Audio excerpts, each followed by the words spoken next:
was 2016. Indian Prime Minister Narendra Modi visited Iran for the first time as Prime Minister. In his address, he used the word dosti, a powerful choice. Dosti means friendship in Hindi. Interestingly, dost means friend in Farsi, the language spoken in Iran. It was a reminder of the deep cultural ties between the two civilizations, but similarly does not always translate into solidarity. The proof came just a year later. In 2017, Iran's supreme leader delivered his annual Eid address. He spoke of Islamic struggles across the world, and among them, he mentioned Kashmir. He said Iran should help Kashmiri Muslims resist oppression. Not exactly it sound like those like, was it? But this moment captured the nature of India-Iran relations, rich in history, full of shared heritage, yet frequently turbulent. So how did this complex relationship come to be? Let's start with the ancient ties. Let's rewind back to 3000 BC, viewers. India and Iran were home of two of the world's oldest civilizations. In northwest India, the Kuli culture thrived, famous for its unique box-like pottery. Remarkably similar boxes have been exhibited in Susa, Iran. Then the Indus Valley civilization also had links with ancient Iran. Indus seals and coins have been discovered in Iranian cities like Kish and Susa. This shows thriving trade relations. India imported silver and lapis lazuli from Iran and exported ivory in return. But like all ancient civilizations, these too eventually declined.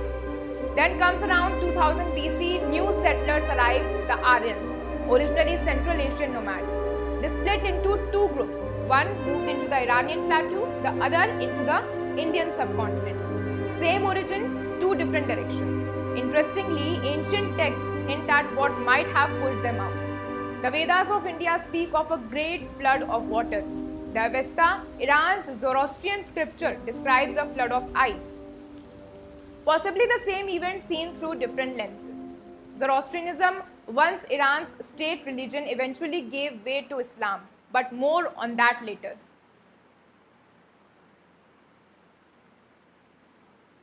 The shared legacy continued. The name India itself comes from Persian. Hindu was the Persian name for the Indus River. After being adapted by the Greeks, Latin speakers and eventually English, it became India. Conversely, Iran derives from Aryan, the same word used in the Indian Vedas. Both cultures worshipped similar gods, focused on fire and sacrifice, and told overlapping myths. Yet, over time, they became two distinct peoples. Then comes the empires and exchanges. By 500 BC, the Achaemenid Empire ruled Iran and parts of northwest India, including Punjab. Indian envoys attended the Achaemenid court, and Indian soldiers served in Persian armies. Then came Alexander the Great. After defeating the Achaemenids in 330 BC, he advanced into India. At the time, the Mauryan Empire, led by Chandragupta Maurya, ruled much of the India. Relations were cordial. Hellenistic envoys like Megasthenes even visited the Indian court. Trade flourished. India sent spices and textiles.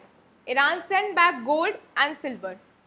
Then over the centuries, regions like Kabul, Kandahar and Sistan became cultural crossroads where Indians and Iranians exchanged art, ideas and poetry. Several Indian dynasties traced their roots to Iran, the Ranas of Udaipur and the Pallavas of South India, for example.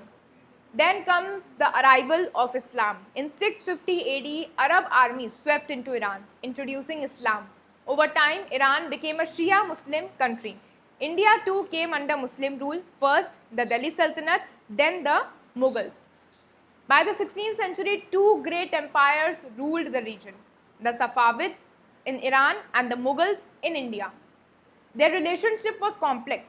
Take the story of Humayun, for example.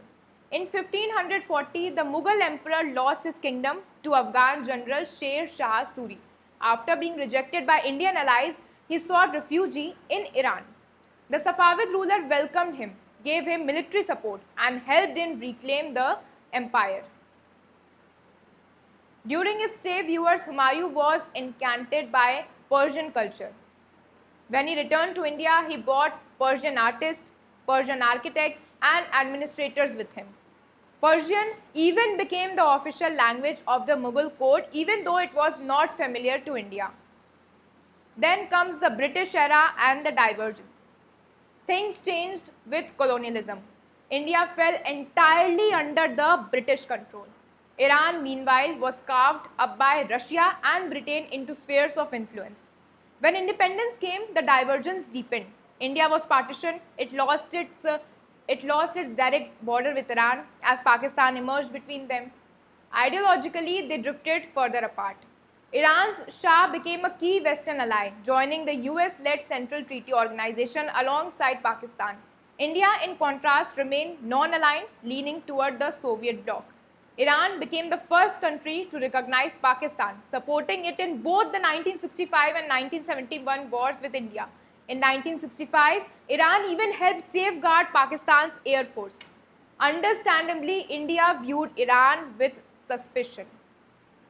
Things only improved in the 1970s when India's growing oil demand made it an attractive partner. In 1973, Indira Gandhi visited Iran. A year later, the Shah returned the gesture.